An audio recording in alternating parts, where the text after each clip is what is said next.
I think the church in general is probably getting called out. Like a lot of churches are standing up and like basically like walking the walk of what they preach. But then at the same time, internally with like church politics and everything, I've seen like many churches, like they preach love your neighbor, and then the in between, like they're hating on everybody inside the church because of politics or whatever. So I think it's like the church gets hate a lot of the time, like not necessarily religion that gets hate, but the church, and I see where it's coming from because to an extent, like if you look at it from a certain perspective, let's say like the church is hypocritical. I think it's hard for the church to be able to change their ways overnight. Like, I think it'll take a lot of continuous work to get to where um, MLK would want us to be. But I think we're starting to do that, just getting the conversation going and spreading awareness and getting people interested. I think we're starting to be on the right track. Um, but yeah, I don't think there's any one solution.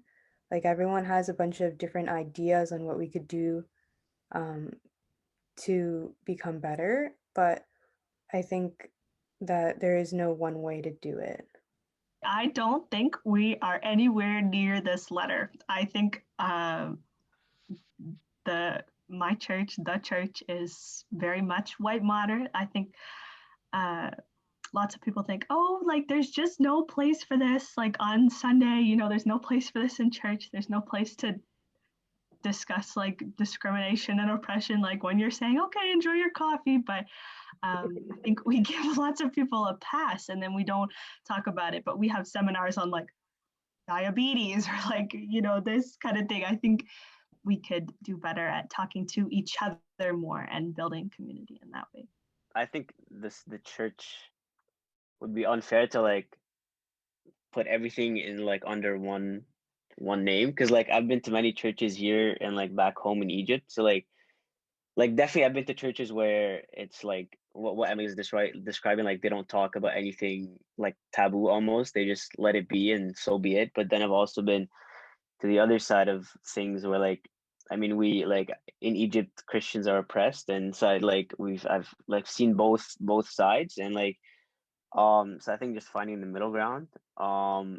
In terms of the Martin Luther King quote, I definitely see it around like my peers and everyone because of what we were saying. Like it's almost hypocritical. Like like as the church, you're supposed to be teaching the word of God, and like the word of God is basically like if there's something wrong, you call it out, and you like to an extent. But then at the same time, like you also have to look at yourself before you look at others.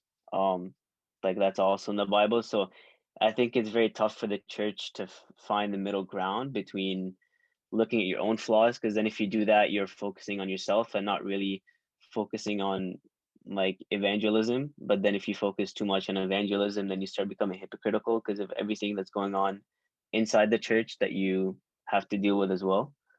I definitely agree with that. Like the whole practice what you preach, like some people are expecting the church to change their ways and um, do things better, but people don't always take the time to check in with themselves and make sure that they're doing the same things that they're asking the church to do and asking other people to do.